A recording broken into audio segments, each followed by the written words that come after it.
Welcome to the Elvis Workshop, where we don't know what the hell we're doing. Exactly. Welcome back. Thank you for popping in and checking out the channel. We have a bunch of stuff up here. I'm so far behind. I've got so many releases. I literally have stacks of stuff over there that I haven't gotten to. But Warren popped in just for the quick weekend trip. And so we thought, yeah. One night. One night with me. So we thought we'd make a quick video while he's here. So here he is, and here's the video. And we're representing the burger gang over in Denmark. So. Oh, that's right. So Highway 51 Diner. That's right. So a couple weeks ago, I was at the swap meet, one of my honey holes here. Oh, you know what? I forgot. I promised that I would do this first. Will you grab that book? Keys. I'm sorry, man. I forgot. I had it laying right in front of me and forgot to have it up on the table. So Keys Moen sent me a copy of this book. Stump, who played drums for the Sweet Inspirations, was asked to do the foreword for this book, and so he did. Now, this is like 5 or 6 copies or years in a row. This book's been coming out, something like that. And I honestly didn't have any. I knew about it, but I didn't know that there'd be any interest personally for me for this book. No offense, Keys. I didn't know that I would be interested in it. So I got a copy of it. And man, I cannot tell you how fantastic this thing is. Did you get a chance to look at it today? I looked through it today, and I'm the same way. I've seen it before. I've just never gone the hard road and bought one. And just going through that, there are so many things in there I didn't know that came out this year. So last year. There's 2 things. One is the book is 1.5 inches thick, and it's just releases from last year of 2024. And the 2 things I thought, flipping through the 1.5 inches or however long thick it is, every page, yep, I have that, and I just realized how much money I have spent buying stuff. I didn't realize how much stuff that I had. I'm literally 150 pages in, and every page I turned, yep, I've got that. And then the second thing is seeing stuff I didn't even know about. Yeah. So there's so much product. I mean, look at this book, how thick it is. This is just reviews of last year. Releases from last year, and there's deep dives on box sets, reviews and all that. So it's not just a picture of a CD or whatever, and then a description of it. There's like 3 or 4 page long reviews of some of these releases, and it's just excellent. So if you're kind of on the fence, and I have no vested interest in this, I'm not pitching this any of that. This is what we do in the Elvis Workshop. If we like something, we say it. If we don't, we don't. Most of the time, we like it. I agree with you. We're the same way. We work the same way. We don't get anything out of this. Yeah. We get slander and slaps in the face, mostly. If you're kind of halfway on the fence, you've seen this, but you're not sure what it is or that you'd be interested in it, I would tell you it's absolutely worth it. And you can order it on Amazon, which is cool because it's from Europe, but you can order it on Amazon, so it can be here tomorrow if you wanted it. So just check it out. So I told Keys that I would open this video with that book. So I looked through it today. Multiple collaborators, so it's not just one person doing all of this. There's one person coordinating it, but there's multiple people with multiple opinions, and there are loads of photographs of everything, so it breaks things down and gives some of the history of some of the stuff too. It's a fantastic book. I really enjoyed looking through it today. And cosmetically too, it's very pleasing. The color in it is really sharp and crisp and clean. It's not a half-assed product. It's really well done. The font is great for us old guys. Yeah. The picture quality is great. So anyway, we'll move on to something else. But if you're kind of on the fence with that, pick one up. You'll be happy that you did. So Christmas. So a couple weeks ago, I was at the swap meet, and one of my honey holes walking around, and I've seen these. They have framed. I think I have it right here actually. Like LP frames, right? Wall frames. And I've seen a couple of them there, and I saw the Christmas album there. Now I have it, the original 1957 one, but I have one, and it's one of the only ones that I actually have in plastic because it's kind of brittle and falling apart. 3, 2, 1. Okay, so this is one of the few albums I actually have in plastic. It's not original, obviously, but it's just a sleeve because I actually play my stuff. I pull it all out. But this one has, I don't know, is this leather? Is it like a pleather, like a plastic, like a pleather, whatever. Anyway, it's from 1957, and every time you find these, this spine here, or whatever you call this, the rib, the spine, whatever, is usually trash. Now the back side is in good shape, but the front side it's all falling apart. We call it the hinge. The hinge, right? But this is the original 1957 Christmas album, which is cool. So this one came out a few years ago. Oh, it's in the wrong order, actually. That's not good. Blowing the big surprise here.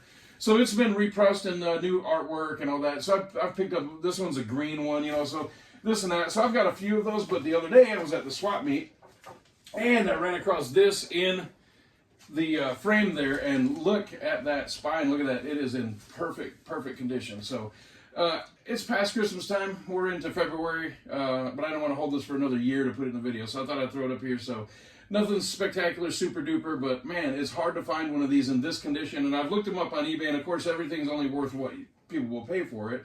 But these are listed for hundreds of dollars, 150, 130, 220, whatever, random prices. I got this for $20. $20. And it looks better in person. Yeah, it's fantastic. Honestly. It looks great. So, with that being said, we're going to move on to these way over there. So this is Elvis's Greatest Shit. I had this on CD years ago. Yeah. There's actually a couple good songs on it, but some crap too. That's the point, is they're making fun of them. But Old MacDonald. I had never even seen this on vinyl. Yeah. And ran across it at the swap meet as well. Same place I got the Christmas album. And then this is pretty cool too. I got this from a fellow collector that's a viewer of the channel. And I have not listened to this one yet, but I wanted to show it because it's just, to me, it's a really rare one. I've never even seen it, didn't even know about it. It's a compilation of Love Me Tender, Flaming Star, and Wild in the Country. There's not that many songs. What, Love Me Tender's at 4 songs, 5. Flaming Stars, 2 songs, and Wild in the Country, I think 4. So it all fits on here. So I just wanted to show it just in case you ever run across it and want to pick one up. The artwork's pretty cool. Yeah, the colors are very vibrant. Okay, so we're going to move on next to our friend Anthony Stoochberry. He started out tinkering with audio here and there, and started contributing to the MRS label, Memphis Recording Service label, and kind of worked his way up to making his own releases. And his first big one that I think 100% is this one right here from Elvis at Sun. And we've got a test pressing of it, the full release of it, and the CD of it. What he's done is redid the Sun singles and the song, everything from Sun, in stereo. Yes. And I'll tell you what, this is probably, it sounds amazing. It's probably one of my favorite CDs that's come out in the last 10 years or so, or record, LP, whatever. It is literally like you're sitting in the room with them. I heard stuff that Bill Black did that I've just never even heard before. He didn't change the music. All he did was bring it out. It's almost like listening to it again for the first time. Sure. And it really is like you're sitting in a room this size, and Bill Black is standing right next to you, slapping the bass. You hear things that you've just never heard before. So Tony made this production, and it's just amazing, stunning. Then he moved on to the RDM label for the rest of these releases here, starting with this one. So I want you to kind of explain these two. Okay, so this is Rock and Roll 1 and Rock and Roll 2, and these are the English releases, Elvis's first releases. So he's got a few bonus tracks on here, I believe. But these were done in stereo as well, as I knock everything over. I'll edit that out. And and they're just, it's amazing to hear what things were hidden by the mono tracks and or bad production. Elvis, like at the beginning of Don't Be Cruel, I think it is, Elvis clears his throat or burps, one of the two. I can't remember. Anthony told me, listen to this, and sure enough, you can hear it right at the very beginning of it. Wow. So I was at work today, and he was just hanging out at the house, and he spun all this today while he was here and listened to it, so it's fresh.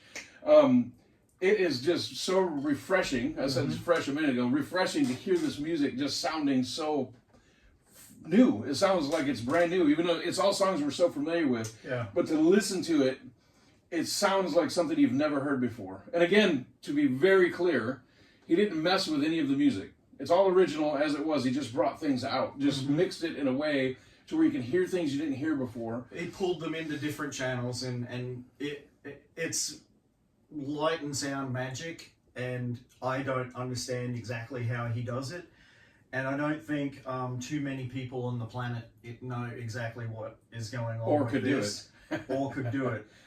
Some of the stuff he has done privately is mind-blowing.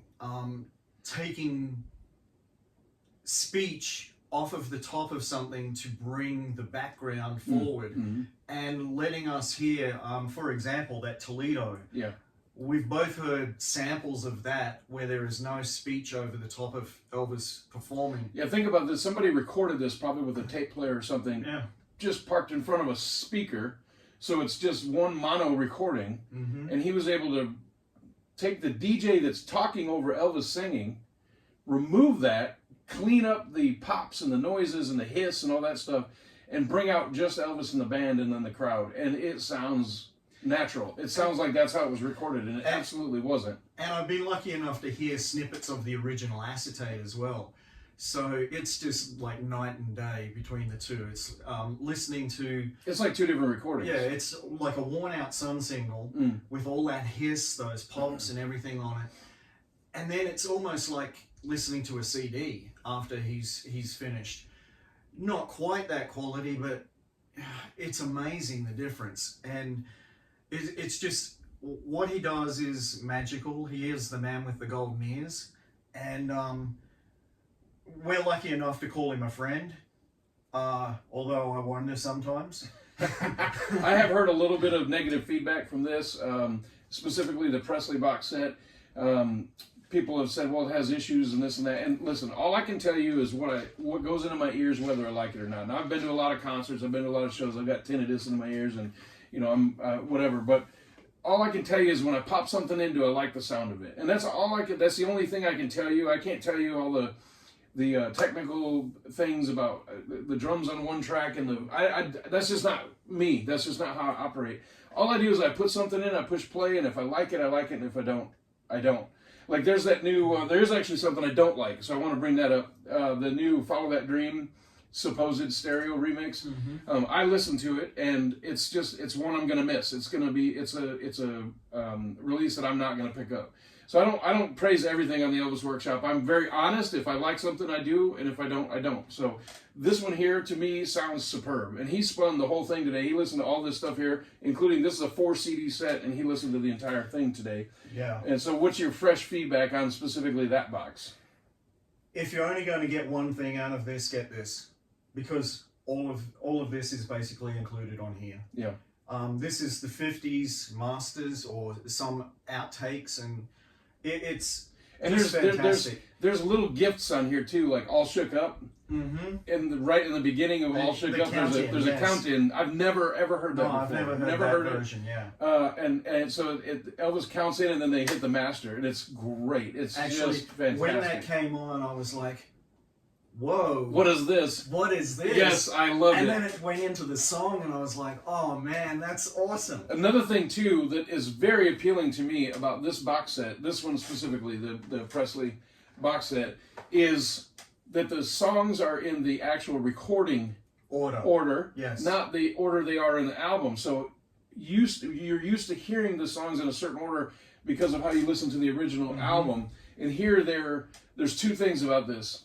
One is it mixes up the order, so it's kind of fresh to not expect the next song, right? And it's going to be something different. And also you can hear Elvis maturing through the years, getting better vocal range and performing better, singing better, his voice is better. And so it's in a dated, as it was recorded order. So you'll go from a Christmas song to something off a single, the next single, and then back to another Christmas song, because that's the way they were recorded. So it's excellent. It's excellent in that manner. So it's not like, oh, here we go, I've got to skip over Hound Dog, for instance. I'll give you an example. That's the way it is soundtrack. Every time I listen to it, 1, 2, 3, 4, I know here comes Patch It Up. This is the next track, right? But on this, it's just in the actual order it was done. So it kind of throws you off a little bit listening to it, because you're expecting to hear after, All Shook Up, the next one, whatever. But it's not. It's the order it was done. So I really, it was refreshing to hear this mixed up soundtrack listing, and I really enjoyed it. So these are from, let's tell you about how to order these if you want to order them. The label's called RDM, and I'll put it up here on the screen.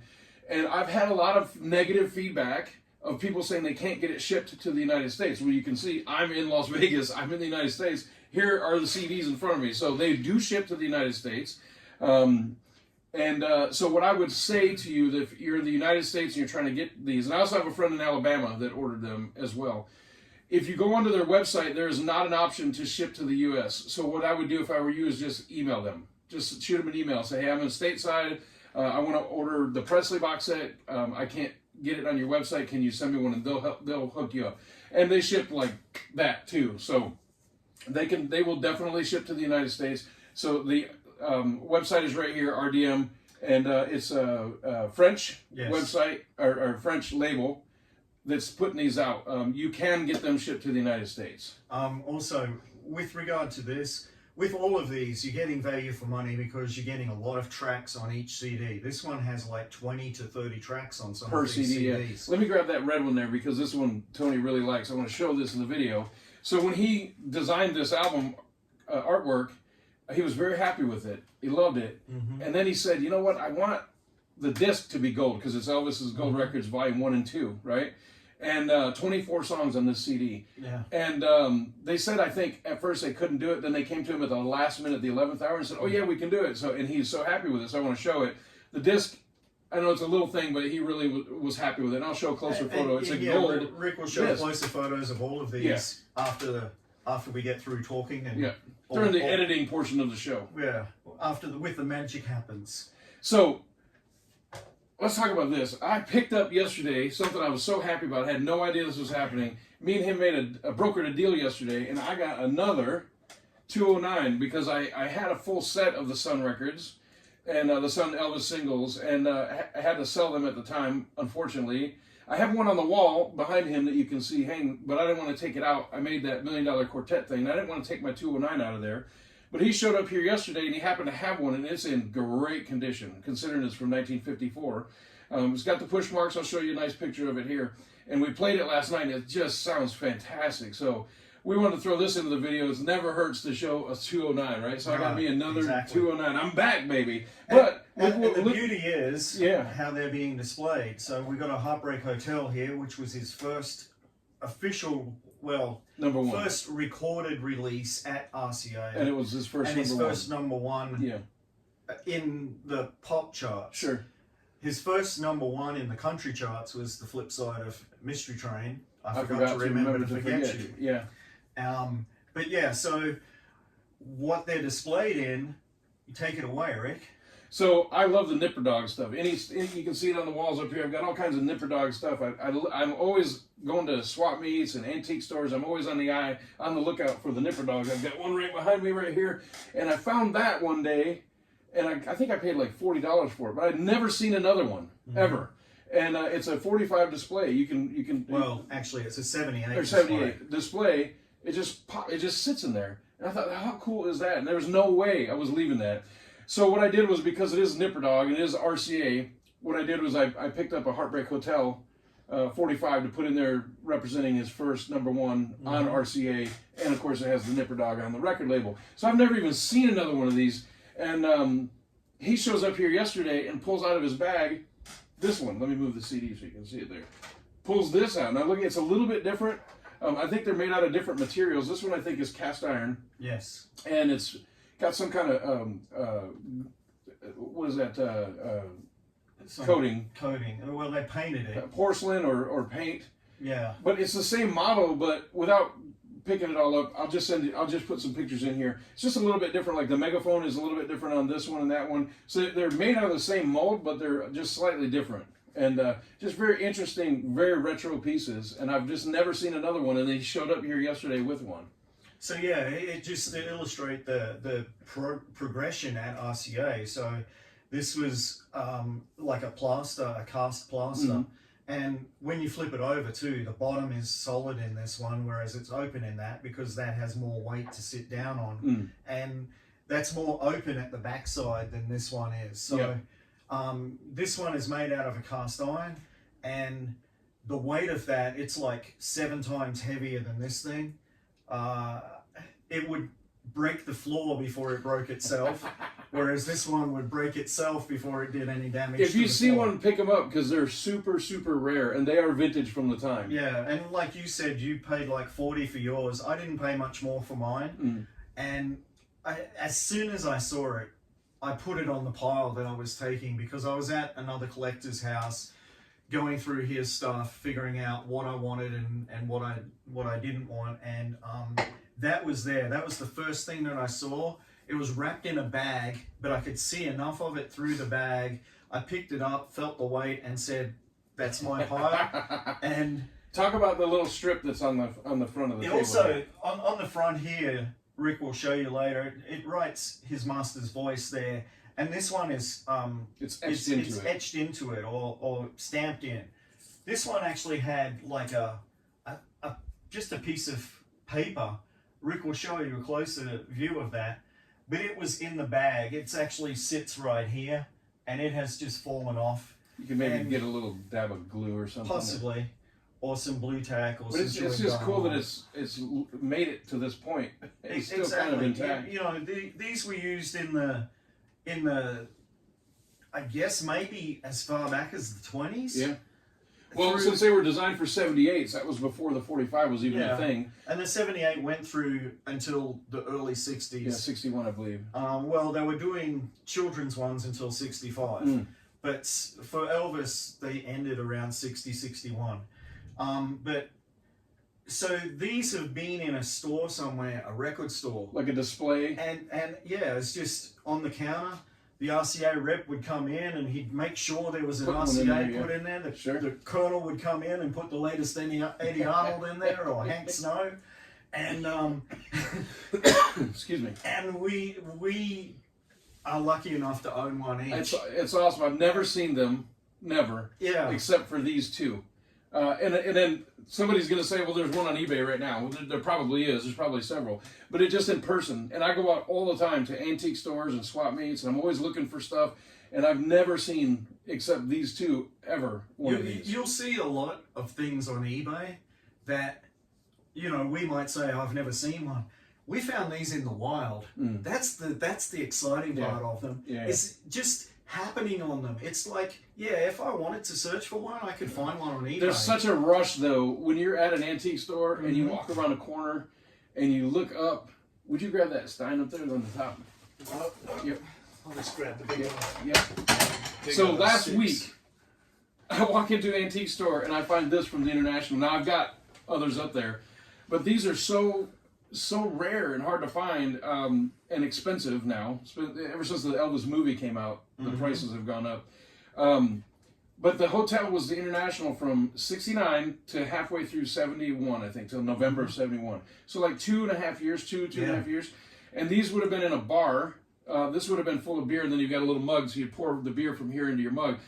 So they're very fragile, and I'm sure that when the hotel name changed, because it says International, these were mostly just thrown away, discarded, smashed, broken up, thrown in the dumpster. They was rebranded the Hilton, so they didn't use these anymore. So for these to be from that window of time from 69 to 71, and to be able to just find these organically in the store is just You would have found these on tables in the showroom. Yeah. People would have been ordering those before the shows. The thrill of walking around the corner at some store and looking in the glass case and looking around, and it just jumps out at you and say, oh wow, look there, there's one of the International stuff. That's what's fun about it. So yeah, we found these in the wild, and yeah, you could probably go hunt them on eBay and say, you guys are idiots, I found 2 of them on eBay. Whatever, that's cool. If that's how you want to buy it, have one, they're cool. But to find it in the wild is just so much fun. I love it. It's amazing. And that's the beauty of this collecting, is finding stuff that is just unique like this. Yeah. These things, like, I don't have a lot of Nipper, but I appreciate Nipper because Nipper is RCA and HMV. So it's a big importance in the Elvis world. And he could have signed with different labels, and he chose RCA, and that's his label. So exactly. Awesome. There were other offers in 55 prior to the brokering of the RCA offer. So it could have been any number of labels that he went to. But it was RCA. But it was RCA ultimately, because they, and Parker and Hill and Range came up with the money. So, yeah, for us as Elvis fans, it's on a lot of these 45s. Yeah. This is a 70s or late, 70s version, but it's on the first versions of Heartbreak Hotel. Yeah. It's on the first version of Mystery Train, which was the first RCA release. So, yeah, they're really cool. And like Rick showed you, he's got that. I've got some bookends at home. I've got a couple of other Oh yeah, I've got them. things. They're behind me here. They're all over the place. They're all there's over the in this picture room. here. There's the tin there, and it's just something a cool sideline that you can collect. It's just a nice, rare little piece that we thought we'd put it in the video today. So anyway, we don't have much today. I just wanted to show you the Day by Day book 2024. Go pick one of those up. You won't regret it. That is actually a really cool book. And then we wanted to talk about these RDM releases and then kind of show some of these antique stuff and my new 209. So that's pretty much it. Do you have anything else to throw in today? No. The beauty of these is that they're practical. You can sit your favorite disc out and admire it. Yeah, you can rotate it out. And there's a few people on my Facebook and probably viewers of the channel here that have a little setup that it says now playing, and they put the record sleeve in there while they're playing it in front of. And I think that's a cool setup. So this is kind of similar to that, but you know the record sits in there, not the sleeve. Yeah. But you know they have the now playing thing when you're listening to the record. I really like stuff like that. So when I saw this at the store, I said, man, I got to pick that up. So. Yeah. But anyway, go check out the RDM releases from Anthony Stutchberry. The sound is great. You'll love it. And the 2024 year in review book. I probably screwed up the title, but that's okay. You know what I mean. There's a picture of it right there. The liner notes are all very interesting. Yes. I read through most of those today as well. Yes, absolutely. So I think we're running out of steam. Like I said, this is the Elvis Workshop where we have no idea what the hell we're doing. And then these ones are Memphis Mansion, so that's a different brand. So. Yeah, so this right here, from Elvis at Son, these are the LP versions of it. That's a test pressing, and this is a wide release one, and then this is the CD version of the same stuff. So I have the same release 3 times. That's how we work in the Elvis world. That's right. we can't have one. All right, thank you for watching. If you don't like the video, I don't know what to tell you. You ain't nothing but a hound dog. We'll see you next time.